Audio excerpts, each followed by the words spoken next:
Доброе утро. Мы начинаем наш Merlion Digital Day. Это большая онлайн-конференция, одно из самых главных и важных онлайн-IT-событий под занавес этого непростого года. Меня зовут Елена Тихонова, я ведущая РБК. Сегодня мы собрали здесь больше 1000 участников, крупнейших мировых вендоров, ключевых российских IT-производителей, системных интеграторов и ведущих аналитиков. Весь день для вас здесь будут работать 4 тематических кластера. Вы увидите несколько десятков презентаций, лекций, онлайн-тренингов. Мы будем говорить, конечно, о главных IT-новинках этого года, о самых актуальных трендах, о самых успешных кейсах, а топ-менеджеры поделятся своим опытом. Ну а прямо сейчас встречайте генеральный директор компании Merlion Дмитрий Виноградов.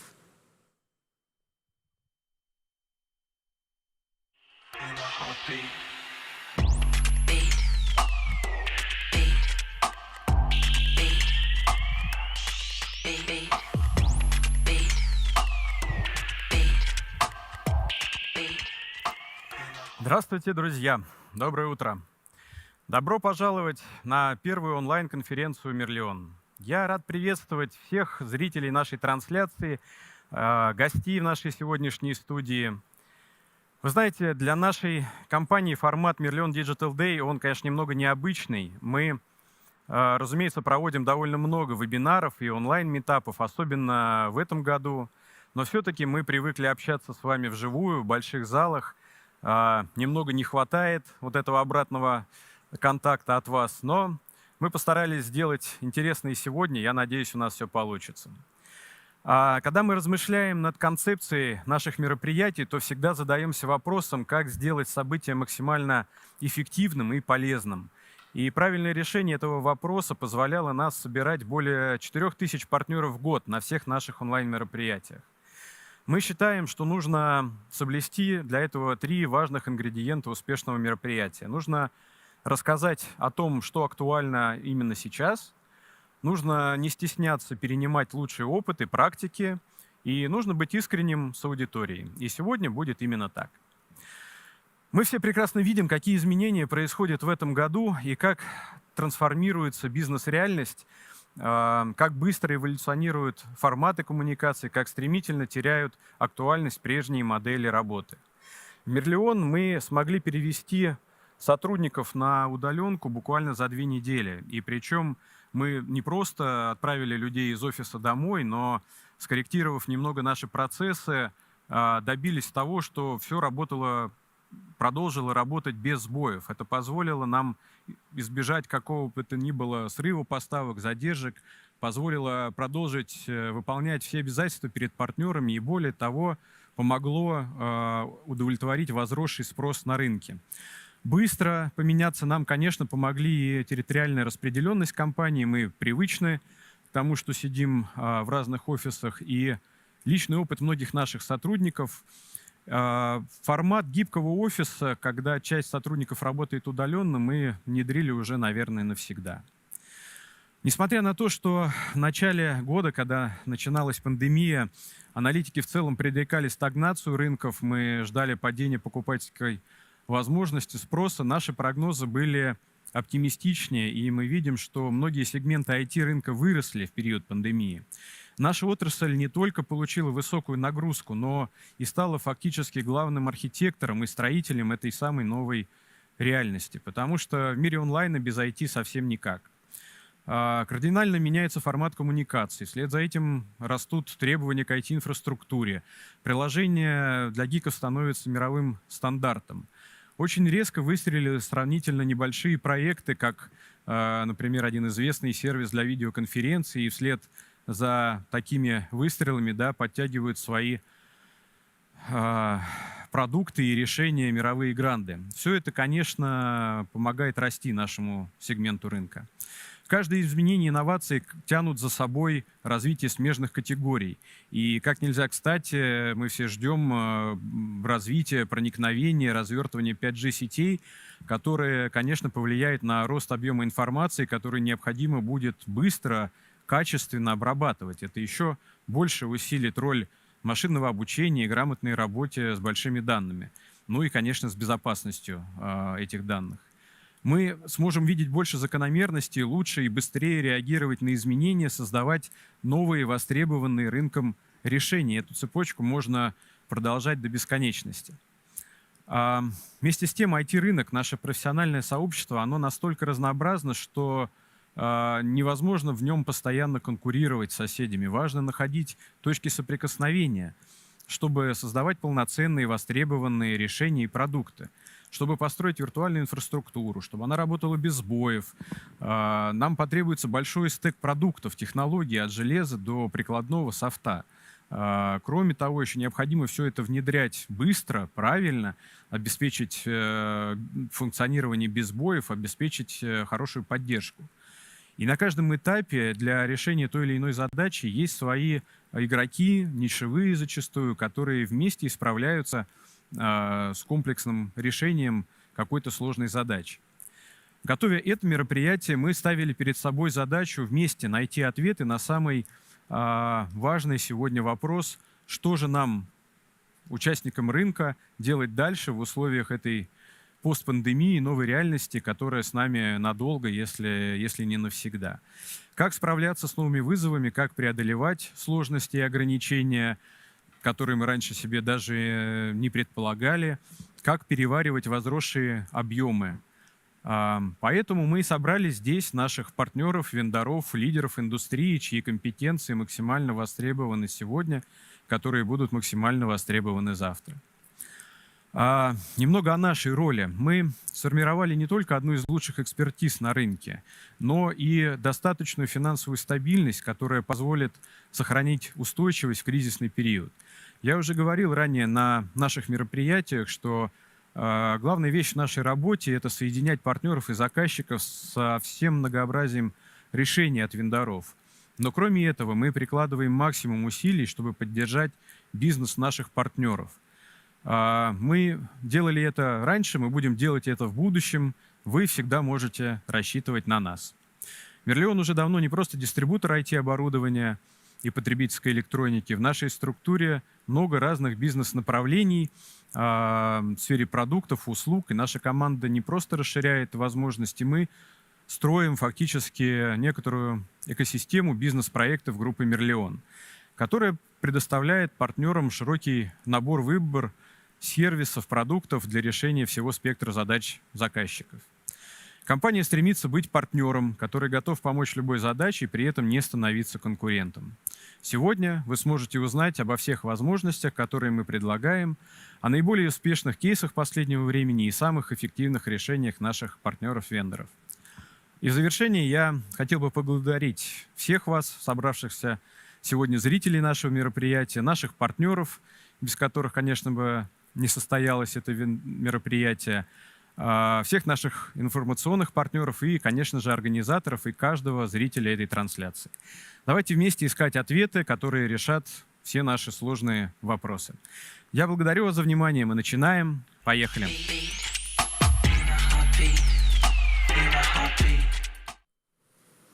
Дмитрий, спасибо большое. Дмитрий Виноградов, генеральный директор компании Merlion. Ну а сейчас самое время рассказать о главном сюрпризе. Сегодня наша конференция станет еще и площадкой для проекта творческой команды из хореографов, художников по свету и CG-художников. Они покажут нам свое видение событий 2020 года с помощью танца и визуальных технологий. Между докладами нашего киноута вас ждет несколько постановок, а первую вы увидите прямо сейчас.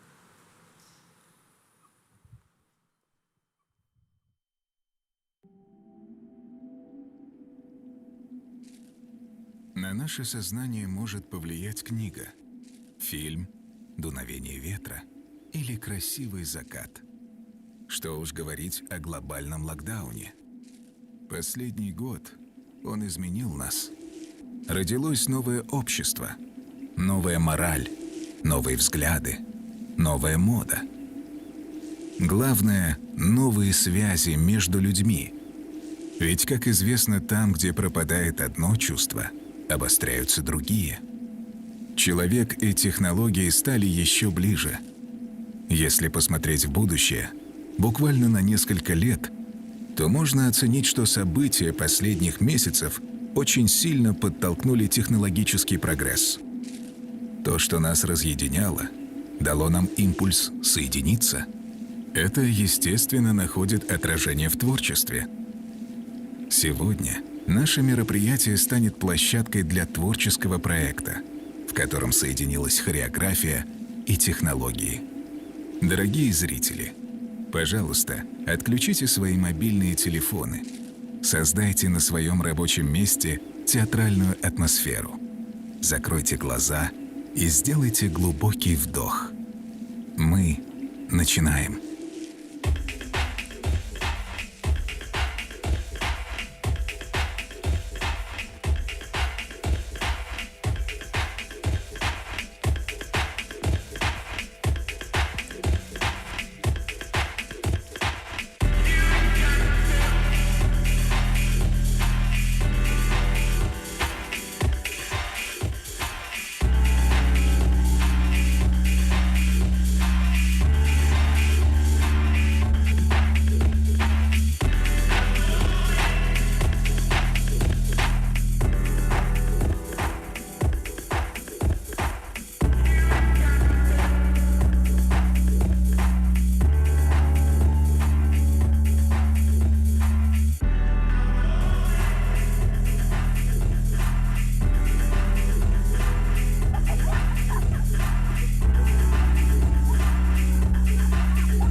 Это был только первый акт нашего перформанса на стыке хореографии и визуальных технологий. Впереди еще 2 акта, так что нас ждет что-то действительно очень интересное. Ну а пока я передаю слово Диего Сегре, вице-президенту партнерской экосистемы IBM в странах Европы, Ближнего Востока и Африки. Hello, I'm Diego Segre, Vice President of Partner Ecosystems for IBM in Europe, Middle East and Africa, and I'm very happy to be participating today in Merlion's annual event. Unfortunately, this time in a remote way. I wish I could be there with you guys, but well, we'll do what we can from here. And the idea today is to go together through how our joint customers should get all in on hybrid cloud with IBM. what we need to know is what companies, what our customers are looking for. They are looking for three things. They are looking for capturing market opportunities in a way that they can increase their business. They are trying to reduce risk, and they are trying to cut cost. Those are the three things that they are trying to do. But there are inhibitors to those things. You know, when they try to innovate to capture market opportunities, there are systems that don't adapt fast enough. They cannot create the technology that sustains a very agile business. When they are trying to reduce risks, we know there are more and more cyber threats out there that conspire against what they are trying to do. And of course, when they are trying to reduce cost, we know IT costs a lot of money, and that's something that always steps in the way, particularly in these tough times when the market is not growing as much as it should. So that's what customers are facing. But the good news for them is we have an answer for that. And the answer is hybrid cloud. Hybrid cloud is the key to overcoming those difficulties. You know, when customers deploy their solutions to sustain their business processes in a hybrid cloud, they can accelerate at the speed of cloud. They can develop new opportunities, new applications, cloud native, and they can be agile. They can reduce risk, because hybrid cloud is about risk reduction, it's about security, and of course they can do it in a cost-efficient way. Now, when we look at current IT environments of our customers, they are all using some sort of cloud, but they do it in a siloed way. They have their on-premise, they might have their SaaS software that they subscribe from a vendor, they might have their own applications deployed in a public cloud environment, but they do it process by process in a monolithic way. What we need to help our customers to do is to embark across those elements and being able to manage them in a holistic way, so they can actually span across those delivery mechanisms depending on what service they need to provide for themselves, and do it in a way that is transparent to end user and transparent to the developer. So that's what hybrid multi-cloud is all about, and hopefully that's what IBM can do for our joint customers. And let me show you how. This picture that you see here is the IBM hybrid cloud architecture. It's a platform. It's a platform that is, of course, underpinned by the technology we acquired from Red Hat more than a year ago, and is now the basis of our platform. The OpenShift container orchestration layer, it is the key layer of that architecture that allows our customers to dissociate the underlying infrastructure from the application logic in a way that makes it hybrid and makes it portable and makes it independent from the architecture. That said, infrastructure matters, and you can deploy on-premise, and of course IBM has a whole set of hardware and infrastructure software to help customers deploy those solutions on-premise. You can do it in IBM Cloud, but you also, I'm sure, you're going to be leveraging other people's clouds. So that's the infrastructure layer that gets isolated through the Red Hat Linux and Red Hat OpenShift layer. And on top of that, you need the application layers, you need integration layers, you need data handling layers, you need security, and all that is provided by the IBM software through our star offering that is called Cloud Packs. And we have Cloud Packs for each one of the needs of our companies that you can use to deploy your applications faster, cheaper, and in a more secure way. But of course, that's not going to be enough. You need the applications on top. And it's true, yes, IBM has some applications and some end-user products, but most likely those applications are going to be from you, from our partners, or custom built, or some third-party applications. So this is the architecture that enables hybrid cloud, and I hope you see now that IBM can make that happen for your customer through you. Now, that's the architecture, but now we need to understand what IBM can do to help you deploy that architecture in the customers. First thing is the infrastructure. Infrastructure does matter. A weak infrastructure makes the whole service become less available, less secure, less reliable. So the IBM systems offers help you get the most secure platform in the market, get the most open and hybrid platform in the market, and the most performing and cost effective. So we have a whole set of power systems that are optimized for workloads like artificial intelligence and like data processing. We have a storage from flash to tapes to magnetic disks that can help customers enable that hybrid multi-cloud data management. And we have our historical mainframe platform, the most robust, most available platform for mission critical applications. And an emerging technology that is quantum computing that hopefully in a very near future we have a lot of commercial uses. So that's the systems infrastructure that can help customers build that hybrid cloud solution through you. Now, we can look also at the software, the hybrid cloud software that enables those business processes to be automated, optimized. So we need software that helps automate, and we have, again, cloud packs for automation that enables business processes to be coded and to be dynamically transformed in a way that is the most efficient one. We need security software that ensures that the whole IT environment is secure.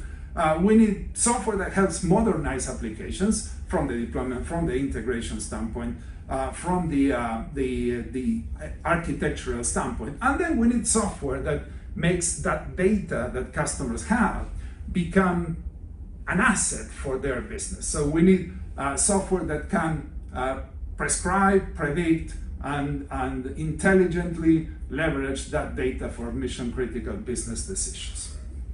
So that's what IBM can deliver to our joint customers. Now, let's talk for a minute about how the IBM Partner Ecosystem Program can help you do that in a way that is profitable and in a way that is with less risk and with more value to your customers and to you.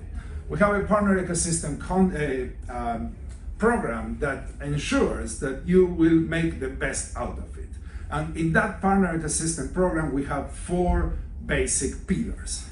The first one is the transactional capabilities. No matter how much we want all to become service providers and consumption-based business, there is still a lot of business that is done in the traditional way in reselling hardware and software infrastructure. And our job is to ensure that you make that in the most efficient way, in the cheapest way, in the fastest way, and in the most profitable way. So we are improving our tools, our programs, and our processes to make that happen. That's the first pillar of our strategy. The second one is about modernizing workloads. We talk about the hybrid cloud environment. We know most customers are still not there. So we are equipping you with skills, with products, and with programs to help your customers modernize those workloads. And that's the second pillar of our strategy. The third pillar of our strategy is about the business models. We know customers don't want to own assets and build data centers and invest big time capital into them. They want to subscribe to business. They want to pay for what they use. They want consumption-based business models. So our job is to help you develop those consumption-based business models and ensure you can deliver as a service what your customers need. And our program is equipped to help you do that transition. And the last one, the underpinning pillar of our strategy is about skills and advocacy. We are putting a lot of investment in ensuring that we deliver to you the skills development capability that you need to deliver that value to your clients, but also to equip our own sellers that support you to have the right skills for that business. And then advocacy is about hearing you, learning from you, and ensuring you become an advocate of our program, and you help us do that transformation that we hope you can do to your customers. So that's what our program is about, and we have lots of actions underway to make each one of those 4 pillars look better for you. And let me close now with my commitment to you, our commitment to our ecosystem. The first one is we are gonna innovate through collaboration together. We are gonna go together to customers. We are gonna agree on where we work together. We're gonna do it collaboratively. The second one, we will reward value. The more value you bring to us, the more rewards you will get. The less value, the less rewards. So you need to ensure that you deliver value so we can reward that value creation for you. The third commitment is we are going to help you accelerate that journey to hybrid cloud. I'm sure many of you might not be there already. You might be still doing business in a traditional way. We need to help you, and we will help you in the 3 dimensions. In the portfolio dimension, incorporating those hybrid cloud offerings that the market is demanding. In the business model dimension, through consumption-based, as-a-service business models, and in the customer set dimension, because we know that there are companies that are emerging there, that they are consuming IT, and we cannot focus on the existing customer base only.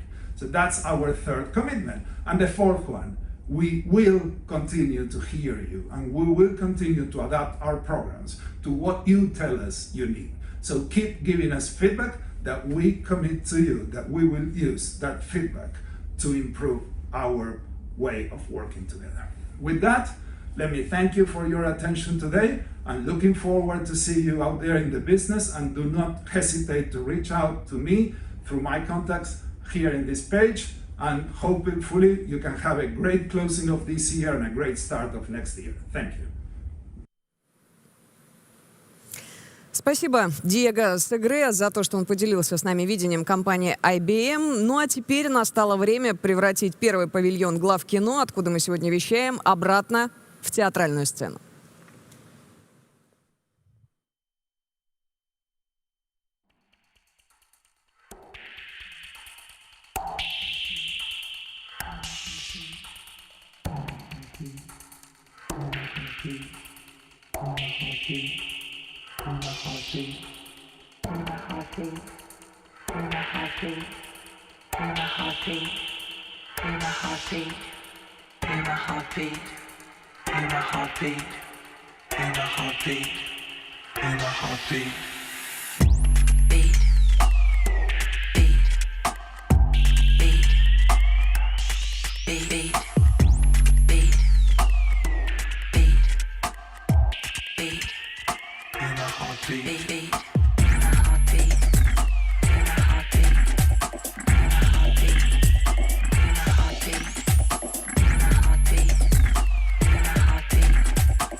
Очень приятно, конечно, наблюдать за тем, как события последнего года не угнетают творческих людей, а напротив дают им стимул творить. Мне кажется, что что-то очень похожее происходит сейчас и с технологической отраслью. Я передаю слово Стиву Шекспиру, управляющему директору Intel в регионе EMEA. Hey, hi everybody. This is Steve Shakespeare from Intel. I look after our for Europe. We call that our business management group. Delighted to be here with you. I'm really keen to share with you our insights into what's going on in the environment and our outlook for the year ahead. So if I start by talking a little about the markets and the trends, and clearly 2020 has been a tumultuous year for us all. Massive change, massive evolution, obviously driven by the COVID environment. And not only that, also driven by continuing evolution of information technology in the marketplace. As we look at the marketplace, we see some big trends that continue to move forward. You know, clearly the shift to the cloud is an incredibly important dynamic that is evolving the way services and capabilities are delivered to businesses and consumers. In addition to that, 5G deployment and network transformation is really getting pace now. And as that pace is growing, we're working with our customers to deploy our technology into the 5G infrastructure around the world to give far more fast, low latency, high performance networks. In addition to that, artificial intelligence is growing. We're really excited about the opportunity for AI and how that's going to enable both the intelligent edge of the network and also to enable increasingly capable systems and capabilities out there in the marketplace. So as I said, certainly cloudification is a huge part of this, and the evolution of e-commerce services, digital advertising, digital video, digital media has just been accelerated by the COVID environment. As you all well know, businesses increasingly have had to shift online. And as a consequence of that, we're certainly seeing a big shift in the marketplace. We're seeing enterprises move from perhaps having as much traditional infrastructure in place within their own data centers and increasingly looking at the opportunities that cloud brings, both in terms of the speed at which they can deploy services, but also their ability to shift from a CapEx-based environment of the past to an OpEx, an operational expenditure-based environment in the future as people move to services. So it's an incredibly dynamic environment. And from an Intel perspective, clearly we are super focused on enabling the dynamics that we're seeing out there in the market, both in the data center, in the endpoint computing devices, and in the intelligence edge. So we'll talk a little bit about that as we go into some detail now. So if I talk about the client environment specifically, we've seen, again, on the back of the COVID situation, a huge shift in terms of demands on client. I mean, first and foremost, an unprecedented growth in demand for client computing. More than double-digit growth globally that we're seeing in demand for PC, increasingly driven as people demand computing devices to do ever more in business and home. Now, education and healthcare in particular are really key elements of that. And we've seen strong growth worldwide and also in Russia on the back of this. And we've got some major projects that are deploying notebooks and desktops to enable certainly the learning from home environment for students, but also to enable all of the critical healthcare services that we all need in terms of this environment.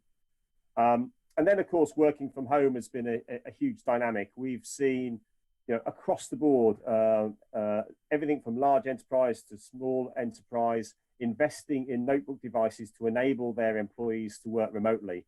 And that's dramatically driven up demand.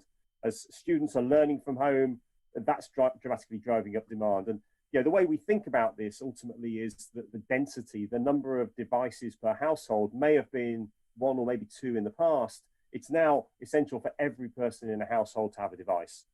So we're obviously looking to work with our partners in the marketplace to enable that and to make sure that we can supply it. And I'll talk a little about supply later on, but as I'm sure you're well aware, supply has been phenomenal and we've been chasing to support that. But I'll talk about and give you some confidence about how we're improving the supply picture moving forward. The other thing that's been really exciting about the PC environment is gaming. Increasingly, the demand as people are not only working from home and learning from home, they're also playing from home, and they're playing games and they're taking advantage of online gaming, which obviously is driving demand for cloud, but they're also refreshing their PC devices to do that. And we've seen unprecedented demand for our K SKUs. These are the overclockable SKUs that we have on desktop, but equally a strong demand for enthusiast notebook SKUs as well. So we see this being very strong. And by the way, we expect it to continue right through 21 as this whole market grows. And I think for everybody in Russia is the fourth largest gaming market for Intel worldwide. So phenomenal marketplace. And I'm thrilled that consumers and gamers are able to take advantage of our technology there. So if I move on and talk a little bit about what's happening in the cloud environment, in the cloud environment, a big shift towards cloudification that we're seeing on here. So increasingly, as I mentioned earlier, we've got a shift towards e-commerce services that are being deployed, a really interesting shift towards video services that are being deployed from the cloud. And what we would call X as a service, whether it's infrastructure as a service, software as a service, device as a service, all of these things are shifting towards the cloud capabilities on there. And I think certainly the dynamic that we see in Russia in particular, driven by the governmental encouragement and the local marketplace, is very strong cloud growth in the local players. So the local cloud players in Russia, the local cloud service providers in Russia are all growing very, very strongly, responding to the local Russian marketplace and the demands that we see there. So we see that as a huge opportunity, and clearly that momentum is established and will continue as we move forward going from here. So some really exciting times that are happening as a consequence of cloudification.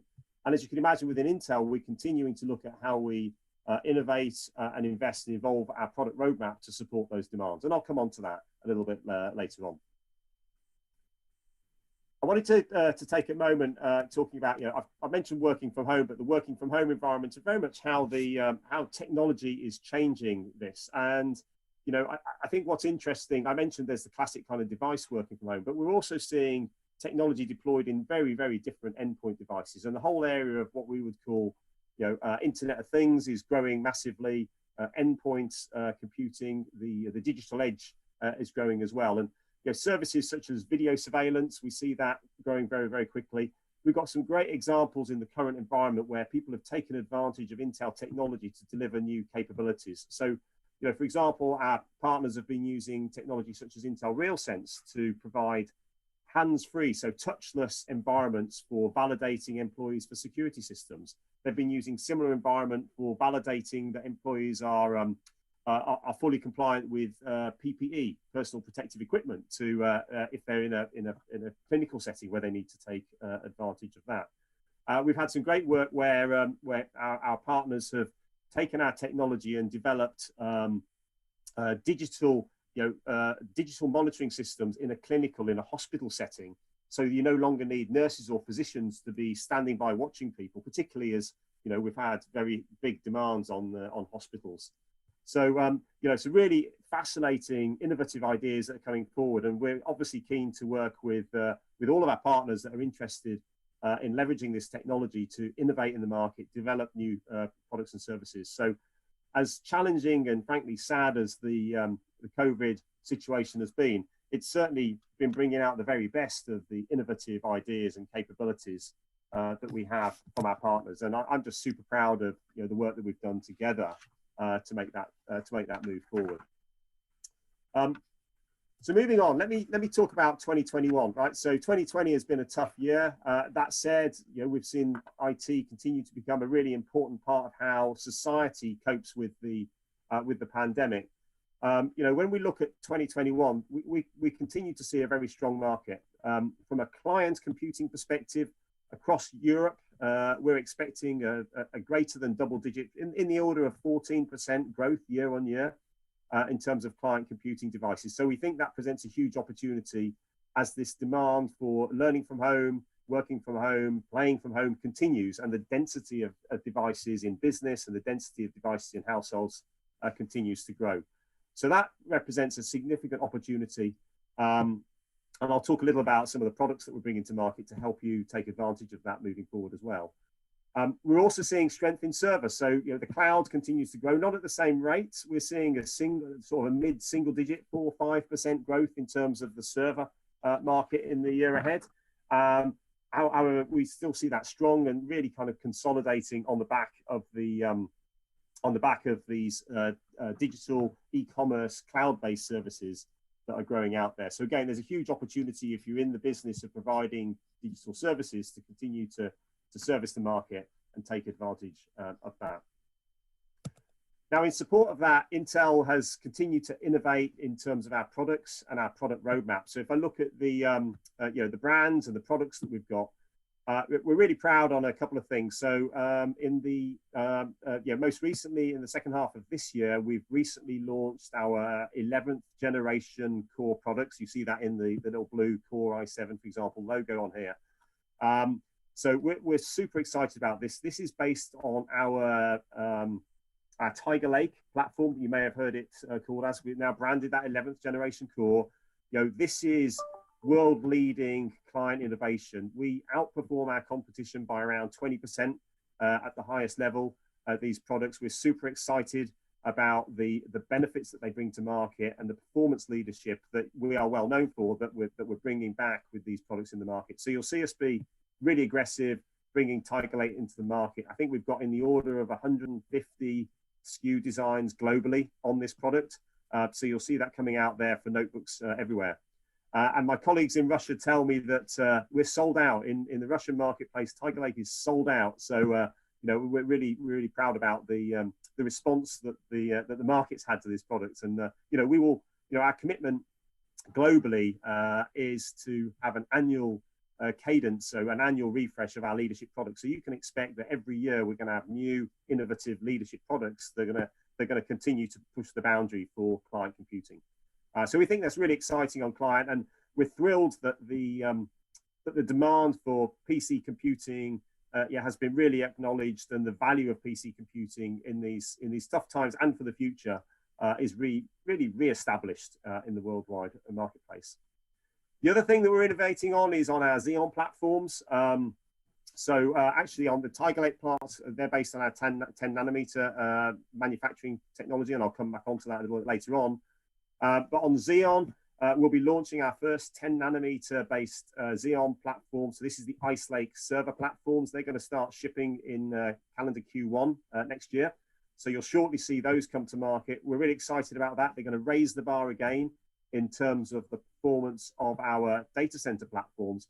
And obviously that's the technology that underpins all of these cloud services and capabilities that we're talking about. So of course, you can imagine that we want to certainly talk to all of our data center customers, whether they're deploying this into cloud or into enterprise or into public sector or into small business. We'd love to talk to you about this technology and how you can take advantage of it in the infrastructure planning that you're putting in place. So we think it's a really kind of exciting time in terms of roadmap innovation. And as I mentioned, we continue to be committed to an annual cadence of product refresh. So you'll see that coming forward as well. Moving on, I'd like to spend a little minute of how we're enabling that, kind of under the hood of 11th generation core and the like. And you may have heard us refer to a technology called SuperFin. SuperFin is the technology that we've and the innovation that we've invested into our 10 nanometer process to bring ever more improvement generation on generation. So for example, in this case, Our first 10 nanometer client part was called Ice Lake. That was the 10th generation core part, which continues to perform strongly and be in the marketplace. With Superfin, we took advantage of all of our technology development and technology leadership initiatives that we have in place to engineer our manufacturing process to another level. It's essentially like going from a different node. It's like going to the next compaction of the node technology, but by bringing the Superfin technology to the marketplace, that's enabled us to give that generation on generation performance improvement within the same node. And you'll see us doing this. We're continuing to look at how we continue to innovate with our technology development initiatives to bring this product forward. So technology leadership is a huge focus for us. You know, our chief architect, Raja Kaduri, has certainly talked about from an architecture perspective, the 6 pillars of innovation that we are undertaking. And those pillars talk to the various initiatives that we have to continue to evolve the technology we bring to market. And in that respect, you know, we're very excited that we're very confident that we have years of innovation ahead of us where we'll continue to innovate and continue to bring leadership products into the marketplace. So talking of leadership products, yeah, let me turn to Evo. I wanted just to spend a minute on this. So Evo, I mean, the way to think about Evo, it's really our best of the best notebook platform. It's based on 11th generation core. It takes advantage of that Superfin technology, obviously, as part of it. It's got the product leadership. But Evo is a platform brand. And within this platform brand, we're essentially bringing the best of the best. We're bringing the best performance. We're bringing less than 1 second wake from sleep. So imagine literally the time it takes to open the lid of your laptop, the laptop is on and it's operating. We've got 9-hour plus battery life. So you've got truly all day battery life that you will have on these devices and the very best performance on it. So we're really excited about this. It absolutely is world-class, world-leading client technology, best of the best platforms, and will be our premium innovative platforms, both for business and for consumers. So really exciting time in the branding space to bring that together. And you'll see us investing behind this brand to move it forward. So we got many, I think there are 20 verified designs that we've got on Evo coming this year. And you'll see those on the shelves in retail for this holiday period, if you can get them. Right, as I mentioned earlier, there's huge demand for this stuff, and it's certainly selling out. So really exciting times for Evo as well. I want to take a minute then to talk now about graphics. So you're probably aware that you know, Intel has announced our entry into the discrete graphics marketplace, and you know, this is powered by you know, our very latest generation graphics part. We call it XE, which is the graphics capability here. It's our Iris XE graphics. And what we're super excited about is what we've done here is we've kind of taken the graphics capability that's part of Tiger Lake, and we've actually productized it as a discrete, standalone, and scalable platform on that. So we've recently announced our first client discrete graphics parts. We call it DG1. Those are launching in the market. You're going to see the first devices from our OEM partners, including people like Asus and Dell, that are going to start to bring these discrete graphics parts into their notebooks. You know, these graphics parts outperform and are competitive with mainstream discrete graphics cards today. So by bringing them to market, you're going to get the benefit of discrete mainstream graphics without the cost, because it's you know, it's integrated into the platform. So you know, we're really excited about that. We're also looking at how we bring this forward as a discrete graphics plug-in card. So you'll see us continue to evolve this roadmap. So this is our first step on graphics. It's a $30 billion plus market globally. And we are absolutely laser focused on bringing products in that will enable us to win a sizable share of that market over the coming years. So this is a long-term strategic intent. And we're really excited about getting in the graphics market, bringing both global leadership on our integrated platforms and global leadership graphics with discrete solutions as well. Now, in addition to that, we're bringing these graphics into the data center. So next year, you're going to see our first server graphics part. So SG1 is going to come to market. And with that, we're really excited as well. So this is going to give the benefit of graphics acceleration within the data center. So for a lot of these cloud workloads and the like, and we've got our cloud customers globally already starting to work with us on optimizing solutions onto this platform. So we're really thrilled about that. I'm really thrilled about the opportunity to continue to grow that market and to hopefully provide you with solutions that you see beneficial and can take advantage of to enable you to grow in the marketplace. Okay, so having talked about graphics, what I really want to do is to wrap up on is to talk about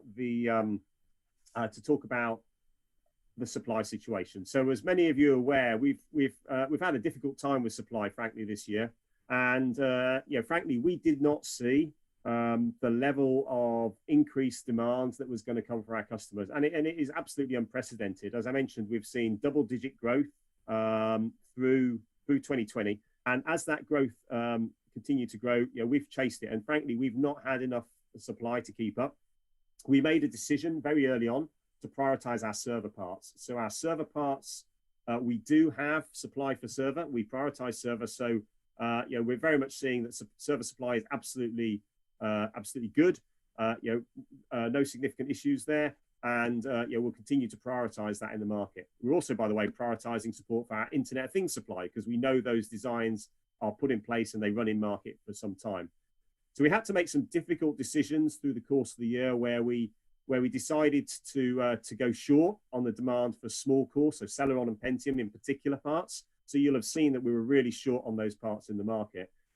But we did that in order to ensure that server was strong, IoT was strong, and that our core clients, so our core I parts, i3, i5, i7, i9, etc., all get strong supply as well. So through 2020, we've been chasing to catch up. I'm really pleased to say as we come towards the end of 2020, we've caught up on supply. So we're generally pretty good. We got some what we would call mix issues. So the overall volume is good, but we may not have certain parts. So those of you that are close to gaming, for example, may know that we're short on the 10900K part. It's the very highest performing desktop K SKU. However, we've mitigated that by launching a 10850K part, which gives us a little bit more volume to mitigate that. So I apologize if that's one that you wanted. We are limited. It's going to be limited for the lifetime of the product, but we're looking to bring other products in the market as well. So supply is ramping and we're kind of catching up towards the end of this year. As we look into next year, I mentioned that, firstly, server will continue to be prioritized. There's no issues on server supply. The client side, we're forecasting double-digit market growth again, as I mentioned earlier, but we have supply that's going to outstrip that. So you'll see here that our supply is going to be greater than that. We continue to increase the supply that's coming in 2021. And as a consequence of that, we are very, very confident that we'll continue to support the demands of the market. A key tool that's enabled us to do it, and the reason for the image on this slide is our factory network. So this is a picture of our Arizona in the US, our Arizona-based fabrication plant. It's a 10 nanometer factory. It came online midpoint this year. It's ramped through the second half. And this is what gives us that additional capacity and that confidence to say that supply is good and is here to stay. So, we absolutely believe that we're through the knothole of the supply issues and we're in a good place as we move forward. So you can feel really good about the supply. We're going to continue to work incredibly hard to support your demands. We don't want to short anybody. We think the supply is going to be strong. And with this increased supply, not only do we believe we'll support the demands that people have, we'll increase our operating inventory, we'll have supply to actually go win back the share that we know we lost to our competition as a result of the decisions that we made. And we're going to be very, very competitive to come win in the market. We want to win your business and win with you in the market to grow the market as we go through 2021. So with that, I just wanted to thank you all for listening. Thank you for your time. I hope this has been useful. If you've got questions, please let us know. And personally, I look forward to getting over to Russia as soon as I'm able to. It's been incredibly frustrating that I've not been able to get over there this year, but I'm super keen to get over there and hopefully meet with some of you when indeed that happens. So, hey, thanks for your time. All the best. Thank you.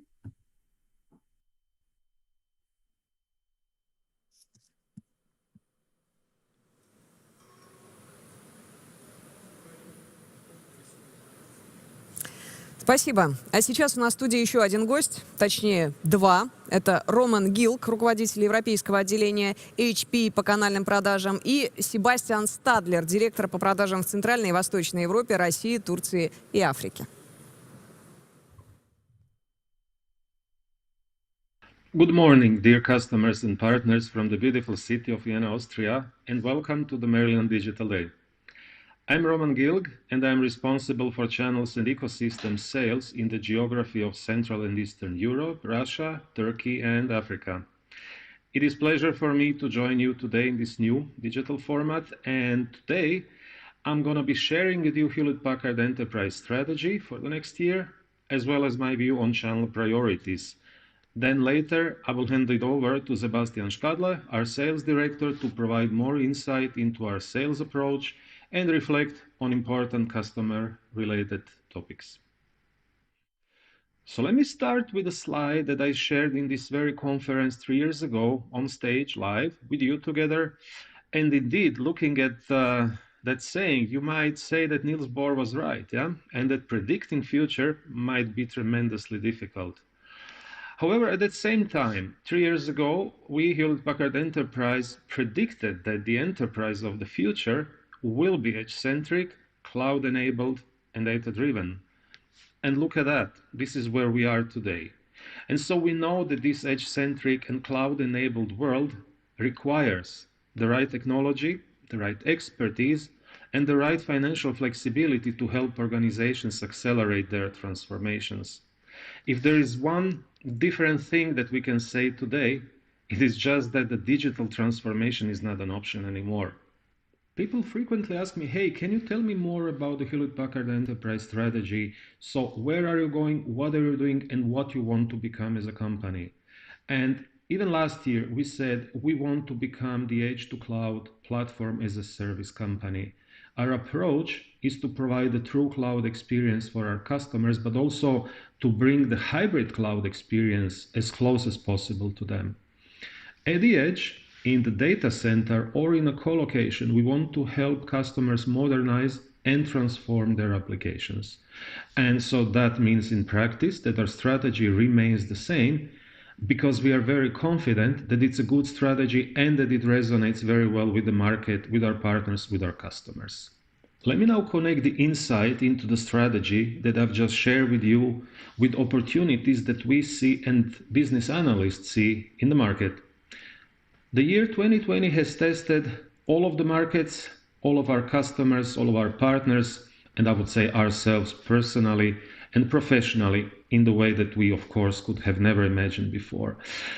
That pandemic has created a lasting and permanent change in the way how we operate, in the way how we drive our businesses, how we create value, and how we make a difference. In that new world, Hewlett-Packard Enterprise is in a great position to address evolving customer needs to drive long-term, sustainable, profitable growth for their investors, for shareholders, and for themselves. So everything we have experienced in this year is actually a catalyst to make a digital transformation a critical and strategic priority for enterprises. And as a matter of fact, I'm very sure that many of us, probably most of us, have heard a couple of times this year that last 6, 7, 8 months have accelerated the digital transformation much more than probably last 2 or 3 years combined. That is why we are advancing our strategy by aligning resources to critical core businesses and areas of growth that will accelerate the ability to successfully address this increase in customer needs. The pace of technology disruption continues to accelerate, and we see that every single day around us. Digitally native and digitally transformed companies are outpacing competition because we live in a digital economy already. Digital transformation is no longer an option for enterprises, but a strategic imperative for everyone, including ourselves. Customer spend on digital transformation, as you see in the prediction from Morgan Stanley, will more than double in the next 5 years. And that as well means a tremendous business opportunity for our channel partners. And our channel strategy has to align to that opportunity and to that new reality too. We want to make sure that our partners accelerate their as-a-service journey together with us, that they seize additional opportunities in SMB and mid-market, and that they maximize their experience. And we're going to continue investing to help that happen and to help them actually differentiate in the market through expertise. We want to help our partners to leverage our innovation that we are so very well famous for, to capture high growth, to capture high margin opportunities, and to elevate conversations with customers and stand out and shine. Let me share my personal reflection. By embracing the as-a-service vision and embracing the as-a-service journey together with us, our partners become able to bring the innovation to customers. And that makes customers able to take the digital transformation journey and help their clients. Now, to be able to do that, what you need, of course, is a strong practice, is a strong confidence, and this is what we drive, and this is where we help our partners through our specialization programs. These programs are being enhanced, are being enriched with new ways, but also new content. And also we make sure that all of the trainings that our partners go through are exactly the same that Hewlett-Packard Enterprise sales reps are going through. And then this enablement and that specialization helps to drive workload conversations rather than technology-driven or product-driven conversations. And that makes our channel partners relevant for our customers. But as a matter of fact, the outcomes that we create that way also help customers being relevant for their clients. Talking about customers and market segments, SMB and mid-market is by far not the only market segment where our partners are successful. Well, as a matter of fact, in Russia, there is a tremendously strong channel footprint in the enterprise business as well. Diverse value add and custom solutions are important components where channel has a great expertise, where channel shines, and that intellectual property is a uniquely powerful platform to hunt for new logos. As a vendor, we are committed and we are going to support that pursuit through different innovative incentives, and we're going to make sure that the co-selling with our partner ecosystem is successful. The third important pillar of our channels and ecosystem strategy is all about experience. And I would say it's equally about the experience of our customers as much as the experience of our channel partners working with us. What we intend to continue is the focus on agility, the focus on flexibility when it comes to engagement with the vendor. But as well, what we have to do is to drive even more digital experience and further scale the remote, for example, proof of concepts, the remote demo experience for our partners and customers, because we need to remain relevant for our customers in the new reality. A critical success factor for the execution of this strategy is the platform that we utilize to elevate the conversations with our customers. And it's actually the enablement platform, the demand generation platform. It's the HPE Pro. I believe many of you are utilizing already HPE Sales Pro for sales materials and sales enablement, as well as HP Tech Pro for tech materials, tech enablement. But what is important is that this is the platform that for the first time gives the access to the same trainings, the same material, the same enablement as HP sales reps have, HP pre-sales has, and HP engineers have. So that makes our channel partners actually able to drive the same quality, the same conversations with their customers as HP employees would. And then there is this third component, which is HP Marketing Pro. And I find it tremendously important because in the digital age and with the digital transformation we're going through, being able to be successful in digital marketing and being successful to drive digital demand is a critical success factor to reach to the customers, to bring the value proposition, and actually to understand what are their critical needs. So this is why HP Pro as a series is a platform that allows us to drive workload-centric conversations, to drive outcome-based sales, and of course to drive the digital-first marketing effort. So in summary, We remain committed to the execution of our strategy in the forthcoming year, because that strategy resonates so well equally with our channel partners as it does with our customers. We will continue to be the edge to cloud platform as a service company because this is what's relevant in the market, and this is how we want to address the opportunity that I spoke about. Now, talking about that, one important thing also that I wanted to share with you that I'm personally very proud of is the fact that CERTA was voted as the geography of the year in Hewlett-Packard Enterprise in this year, and I want to thank specifically Russian customers, Russian partners, and the Russian team of Hewlett-Packard Enterprise to help us achieve that because it's a fantastic, tremendous achievement. Congratulations. In closing, let me thank you all for your business, for your partnership this year, and I wish you to stay safe and successful. Regards from Vienna, thank you very much for your attention. And now, Sebastian, I hand over to you. Thank you all. Thank you, Roman, for handing over to me. I'm Sebastian Stadler, Sales Director for CERTA at HPE. Advancing the way people live and work. That is the cultural slogan of Hewlett-Packard Enterprise. Let me give you right now an example. During the Corona pandemic in the first wave, we helped a lot of ministries in different countries to help them establish tracking tools that they can identify the people and their citizens affected and infected by the virus to understand with whom they have been in contact. We prioritized the delivery of the goods to them in order to have them ready to do the tracking as soon as that was possible. That is a clear example how we at HP help them to advance the people the way they live and work. As you can see on the next slide, which I'm sharing as we speak, the pace of change has never been faster. Let us take the example of e-commerce. If you look there into the digital transformation, what happened in the e-commerce area in the last 10 years, the same happened in the last 90 days only. You all are most probably working most of the time from home. Christmas time is coming, New Year's time is coming. A lot of consumption is taking place now via the internet.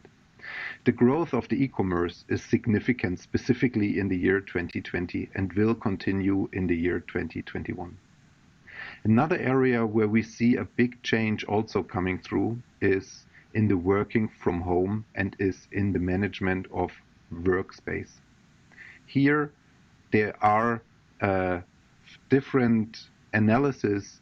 There is the expectation that around about 45% of the employees will continue to work also in 21 from home. It is a demanding exercise for the companies to enable the employees to work from home. They need the right tools, hardware tools like laptops, but also the applications need to be in an environment that it is safe and secure for the employees to work from home and to use these systems. Another area where we also see a big change coming through and a big speed in the system is that real-time decisions and actions are required. When you analyze your data, you must do that more and more at the edge, which means at the place where they get created. Think about, for example, autonomous drive. A car is collecting a lot of data and needs to take real-time decisions in order to take right decisions, like turning around, making a brake, etc., etc. These activities need to take place at the edge. Let me show you now the 7 growth areas Hewlett-Packard Enterprise is focusing on in the calendar year 2021. It is both surrounded by the cloud, which you see on the one side, and the edge, which you see on the other side. I already spoke a bit about the edge. Let me talk a bit about the cloud environment. A couple of years ago, cloud was not accepted by many companies. This changed in the recent years and specifically in 2020. More and more companies moving their data into the cloud, either all of them or parts of these data. When you are working with a cloud environment, you need to make sure that the data are safe, that they stay accurate, and that you are able to consume them when you need them. That also fits very well together with the area unleash the power of your data. It is just not enough to collect and store data. What many companies are working on these days is to also take a value out of these data which they are collecting. For this, you need up-to-date business cases. You need to have the right applications in place to really take a value out of these data. You need to be able to analyze them on time in order to take decisions that might impact your go-to-market, which is faster. It helps to speed up new product innovations inside your company. This will help you to drive your business, to gain market share against your competition, and to stay competitive in your market environment. I show you here the HPE vertical go-to-market approach. And I'm listing here the reference cases which we collected within the year 2020. It is just an extract of our customer engagements we have, and we can for sure not name all the clients we are working together with. But what we can share with you is the experience we gained with these customers. The experience where we help the clients to drive their market appearance forward, where we help them to win against their competition, and where we help them to integrate new solutions to stay up to date on the market. We are represented in the healthcare segment, also in the financial service industry market, where we also work with insurance companies. A strong focus these days is the 5G in the telco community. That is an area where we have a lot of experience with the large telco companies, where we are pleased to share that know-how with you in order to jointly serve you as a partner, but also you as a customer. In the public sector environment, we are working with lots of different ministries together in order to help them to reorganize their public transport system, to help them integrating IoT solutions into the public sector environment, but where we are also helping them to consolidate their data centers, that they are able to offer state-of-the-art IT to their other divisions. In the manufacturing unit, we are working with oil and gas companies, with factories.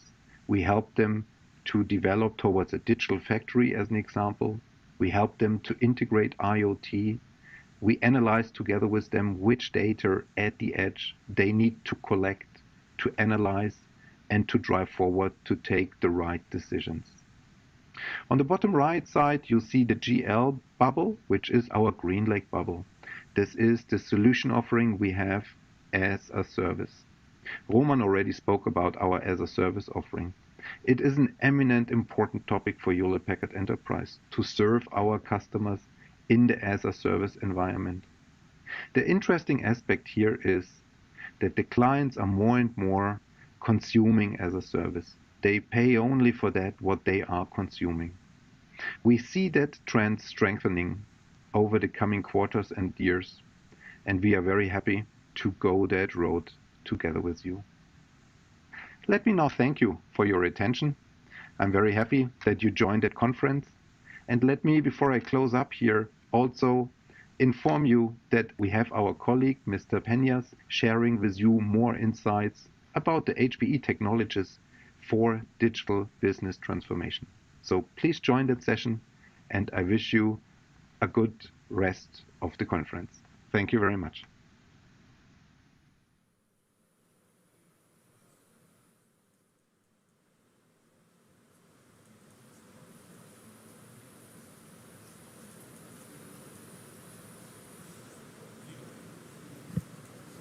Спасибо большое. Ну и пришло время завершающего действия на нашей сцене. Для тех, кто только подключился, напоминаю, сегодня конференция Merlion Digital Day стала площадкой для диджитал-художников и хореографов, которые создали несколько перформансов, вдохновившись главными событиями 2020 года.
завершающий акт.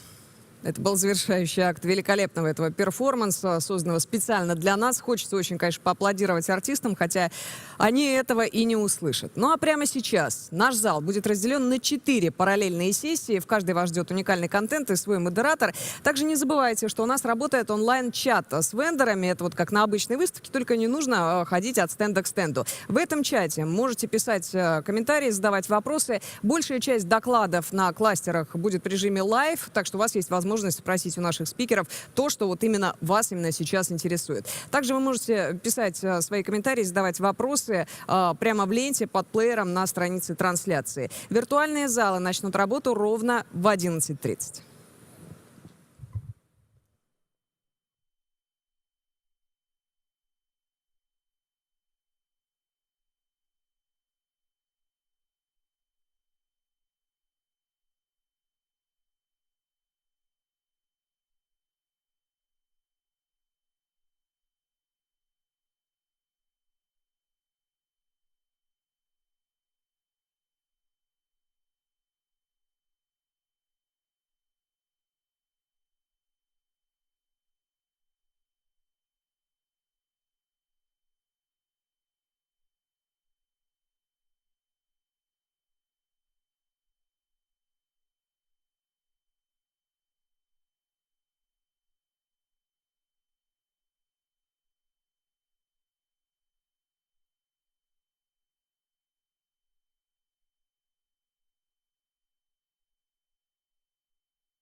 Merlion Digital Day продолжается. Я рада приветствовать всех участников и зрителей первого кластера нашей онлайн-конференции. Первый кластер посвящен трендам. Будем говорить обо всем самом важном и самом актуальном в IT-индустрии. В общем, обо всем том, что вы могли пропустить, сидя на удаленке и сидя в бесконечных Zoom-совещаниях. Своим видением настоящего и будущего с нами поделятся топ-менеджеры крупнейших IT-компаний. Я напоминаю, что у наших зрителей есть две возможности задать свои вопросы. Это онлайн-чат с вендором. На сайте нужно зайти во вкладку «Партнеры», кликнуть на заинтересовавшую вас компанию, там прочитать о ней все материалы и открыть онлайн-чат с вендором. Также свои комментарии, свои вопросы можно писать прямо в ленте под плеером с трансляции. Присылайте свои вопросы. Большинство докладов у нас в режиме лайв, и после докладов со спикерами и с специально приглашенными аналитиками мы ответим на самые интересные вопросы и постараемся еще шире раскрыть эту тему. Ну и первым я передаю слово Олегу Жукову, вице-президенту Oracle в России и СНГ, и попрошу рассказать о самом важном и актуальном для IT и бизнеса на сегодняшний день. Олег, здравствуйте. Здравствуйте. Вам слово. Спасибо вам большое. Добрый день, друзья, добрый день, коллеги.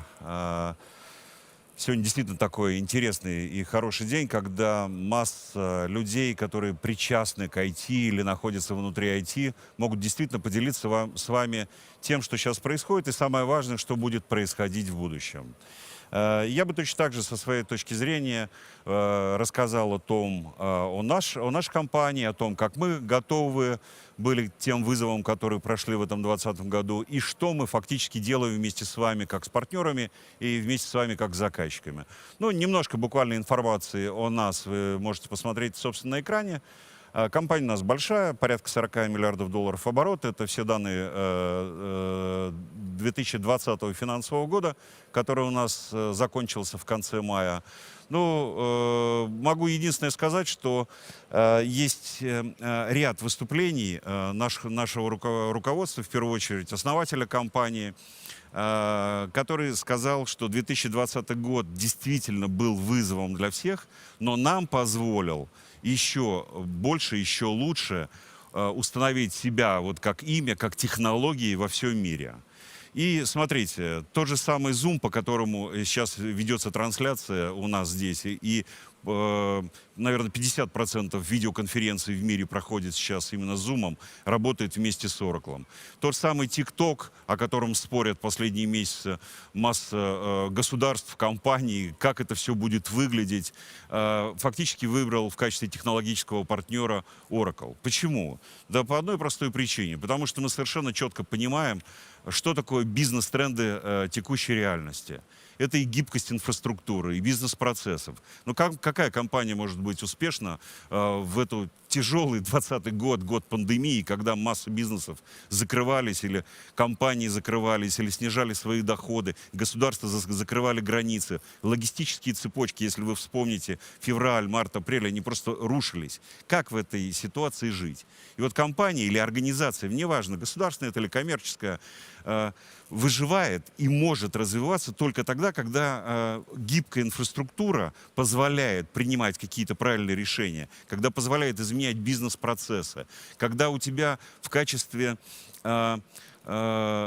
способа принятия решений, метода принятия решений, не какая-то там, извините, чуйка, да, как по ветру здесь пойдет, а у тебя есть стрим-аналитика, нормальный набор данных, на основании которых ты просто принимаешь правильные решения. Мобильность ресурсов. Вот мы все, или там половина из нас сейчас находится на удаленке, но ведь организовать эту удаленку тоже надо было. И в этом отношении очень важно, это как раз вопросы безопасности. Помните, когда и государственные, и коммерческие организации, и ведомства настолько серьезно относились и относятся к этой вещи, что иногда даже излишнюю безопасность вносили в свой бизнес. И когда удаленка настала, половине компаний пришлось переосмыслять, что же делать, потому что те же самые люди, которые находились дома на удаленке, фактически не могли зайти во внутренние системы компании. Это все точно так же влияло на бизнес. Ну и, естественно, бизнес-тренд.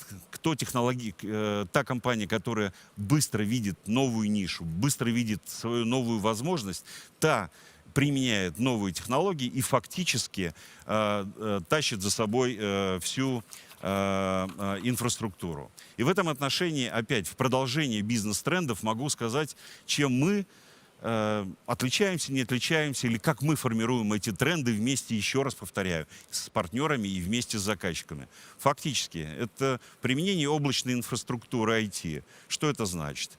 Это значит, что ты потребляешь IT столько, сколько тебе надо в этот момент времени. Ты его потребляешь столько, насколько позволяет вот та самая стрим-аналитика или просто аналитические какие-то инструментарии, показывают тебе, что нужно двигаться сюда или сюда. Ты вложил сюда, получил выход здесь. Ты не довложил в эти процессы, ты не получил прибыль и какой-то результат в будущем. Вот это все относится именно к облачной экономике. Автономность и искусственный интеллект. Масса решений, особенно, говорю, весной, когда шла там первая волна ковида, сейчас, когда идет там вторая волна или уже где-то начинается третья, очень важно иметь инструментарий, который позволяет тебе какие-то базовые функции работы любой инфраструктуры перевести на автономность. Фактически это что означает? Без участия человека или с минимальным его участием система сама генерит какие-то простейшие функции. Не то, куда мы пойдем, не то, как важно принимать те или иные решения, а именно базовые вещи. Работает сервер, работает сторидж, работает система связи, работают какие-то коммуникационные системы, системы логистические. Вот это все должно, по идее, быть автономно. То есть человек должен вмешиваться, но только минимально. Ровно так же, как искусственный интеллект должен помогать принимать правильные решения, что делать в будущем. О защите данных от внешних и внутренних угроз я уже говорил. И это в том числе та организация, которая смогла правильно защитить в разумных пределах, именно для того, чтобы свои сотрудники, свои там, поставщики, вендоры могли пользоваться этими данными, та компания или та организация легко и непринужденно фактически проходила через этот кризис. Дальше. Еще раз, бизнес-тренд, open source. Ну, Oracle, да, и open source. Oracle такая компания, которая там закоснела в своей базе данных или что-то там еще, ничего не делает. На самом деле не так, я повторял и повторяю это много раз. Наверное, больше всего для поддержки open source делают такие компании, как наша.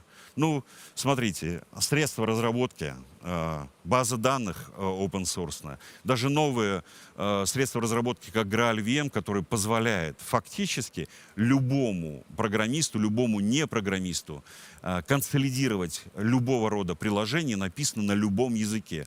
Пусть это, там, не знаю, это будет какой-то, это Java будет, или это будет C++, или это Ruby будет, какая разница? Поддержка open source — это одна из задач Oracle, ровно потому, что Oracle понимает, что это тренд, который надо поддерживать и развивать. Гибридная инфраструктура. Еще 2-3 года назад спорили, а стоит ли там какие-то гибридные облака делать, или только в публичных работать, или в каких-то внутренних своих. Но мы, на самом деле, вводим это еще раз как один из трендов, когда гибридная инфраструктура — это не только облачная или внутренняя, это еще и возможность поделиться своими вычислительными мощностями, приложениями, решениями с партнерами. Вот для нас это очень важно, чтобы у заказчика, у партнера всегда была возможность выбрать то или иное. Пример да легко. Ну, например, мы вместе с Microsoft, Oracle и Microsoft вместе пользуют одни облачные ресурсы. То есть мы можем в одном облаке все делать. Люди или организации, которые привыкли, например, работать с VMware, да легко. Все нативные приложения VMware вы сейчас можете использовать в Oracle'ском облаке. Нам это надо? Конечно, потому что мы являемся именно, наверное, одной из организаций, которые формируют эти тренды и которые дает возможность вот такой свободной работы для всех организаций, которые как-то связаны с IT, или у которых есть цель в виде цифровизации или использования цифровых технологий для того, чтобы дальше двигаться. Защита инвестиций — ровно та же самая история. Купили вы лицензию Oracle, вы можете ее использовать у себя в дата-центре, вы можете ее использовать в облаке. Ну, естественно, самые современные технологии, о которых мы уже говорили, это все то, что делает Oracle за последние много лет. Это и изменение, автономная база данных, это новые наши программно-аппаратные комплексы Exadata, и серверы, и многое-многое другое. Вот если опять подходить к трендам или вернуться к тренду, универсальным трендам, о которых я говорил до этого, и которые касались и он-премис бизнеса, то есть работы в дата-центрах, и облачных дата-центрах, мы говорим, что всегда нужно иметь возможность давать заказчику и партнеру возможность выбора. То есть выбор чего? Железо, инфраструктуры, платформы программного обеспечения, приложения тоже программного обеспечения. И вот наша кооперация с такими компаниями, как Microsoft и VMware с точки зрения облачных технологий, наша, соответственно, совместная работа с компаниями Intel, AMD или NVIDIA дает возможность вот эти самые умные слова, которые называются machine learning, и, там, машинное обучение или искусственный интеллект, как раз превратить в реальность. То есть нам, вот как компании, очень удобно работать и с Intel, на базе которого мы отрабатываем все наши x86 технологии, движемся по технологии Exadata, и с AMD. И это вот вопрос тоже самый там, гибкости, флексибилити, которую находит. Покажите мне сейчас хотя бы одну компанию в мире, кроме Oracle, естественно, которая может, для тех, кто понимает, о чем я сейчас говорю, соотнести количество вычислительной мощности ядер вот, и количество памяти в облаке в любом соотношении. Вот попробуйте, посмотрите на AMD, извините, на Amazon, вы, пожалуйста, посмотрите на другие облака, и вы увидите, насколько серьезно мы отличаемся. Естественно, когда я говорю о принципах организации бизнеса, которые точно так же являются и трендом, это стоимость, это себестоимость, это стоимость на рынке, это возможность варьировать эту стоимость в зависимости от внешних условий. Все это вместе является принципом. Но опять же, про тот же самый кост. Oracle, большая компания, должно стоить дорого, потому что лицензии там дорогие, поддержка и все такое. Маленькая просьба. Вот закончится это мероприятие у нас сегодня. Заходите просто www.oracle.com, support или cloud и просто посмотрите, сравните стоимости услуг, которые предлагаются, и сообразуйте их с международными компаниями и с российскими компаниями. Ну, естественно, когда я говорю о каких-то вещах, которые относятся именно к гибкости, не хотите, или гибридности там, не хотите пользоваться public cloud, что называется, общее облако, а хотите в силу того, что у вас безопасность должна быть развита, или вы действительно беспокоитесь за какие-то сегменты бизнеса, мы компания, которая может привнести вот этот принцип построения облачной инфраструктуры в дата-центр заказчика. То есть мы, заказчики, партнеры, мы с вами говорим и договариваемся, что мы, как Oracle, берем огромный кусок своего облака и переносим просто к вам на территорию вашего дата-центра, работая вместе с вами на облачной платформе. Хотите попробовать? Еще раз обращайтесь к нам. Интересный слайд, который даже специалисты, когда его первый раз видят, говорят, что такое там куча каких-то квадратиков, непонятно к чему относятся. Я ставлю этот слайд в своей презентации по одной простой причине. Если вы видите нижний ряд таких прямоугольничков, один из которых выкрашен в желтый цвет. Вот это одна из технологий, наиболее распространенная, наиболее популярная, которую мы сейчас предлагаем и постоянно развиваем. Неважно где, он-премис, то есть на месте у заказчика, или в облаке. Это базы данных, database. Посмотрите, сколько еще красных прямоугольничков находится в одном и том же ряду. Вот это стек, просто технологический стек наших продуктов. А по центру находятся те самые вещи, которые называются общие технологии, вне зависимости, наши технологии используются или не технологии. Технологии, айтишные технологии, которые используются заказчиком. А сверху это бизнес-стратегии, которые реализуются на этом технологическом стеке, которые реализуются на этих технологических продуктах. Я к тому, что вот он набор оракловских продуктов, и вот он набор приложений, стратегий, которые и сейчас, и потом заказчики смогут использовать. Фактически говоря, или заканчивая свою презентацию и говоря о приоритетах на 2021 год, ну, вот у нас сейчас идет 2021 финансовый год, могу сказать еще раз, что трендом, на наш взгляд, будет являться, и мы вкладываемся в это очень серьезными деньгами, ну, так, если не для рекламы, там порядка 4,5-5 миллиардов долларов каждый год компания вкладывается вот в эти все инновационные направления. Это гибридные мультиоблачные архитектуры, общее название, за которым стоит конкретная работа с огромным количеством партнеров и заказчиков, партнером и международных производителей, и партнером в России. Это база данных, которую мы будем продолжать развивать. Это поддержка программного обеспечения с открытым кодом, open source, который мы точно так же вместе с вами, со всеми развиваем.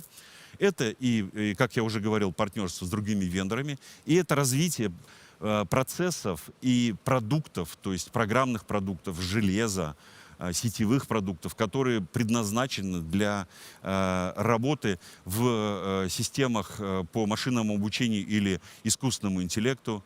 Ну, например, там, с Nissan мы в облаке вместе считаем, как будут выглядеть крэш-тест, как будет происходить крэш-тест машины, например, или обтекаемость этого всего.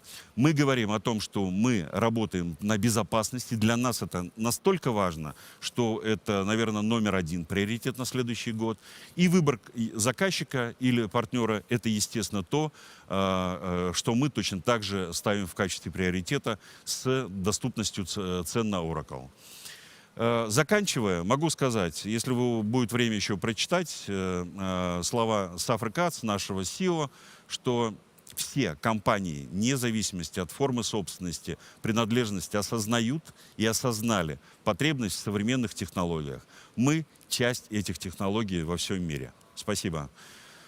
Элин, если можно, готов ответить на вопросы. Спасибо за блистательный доклад. Несколько у меня уточняющих вопросов. Конечно. Вы говорили про ключевые тренды, которые будут определять вот эту новую реальность. Буквально несколько слов чуть подробнее. Какие именно технологии позволят нам вот этим трендам следовать успешно? Ну, если мы говорим о таком специализированном технологическом названии, то все то, что касается баз данных, это автономная база данных, это автономность, соответственно. Второе, это продукты по безопасности, которые позволяют и внешний, и внутренний периметр полностью контролировать и лишать нехороших людей возможности, извините, воровать наши данные, да? Вот. Это железо, которое позволит ускорять вычислительные действия в десятки раз. Ну, например, маленький пример.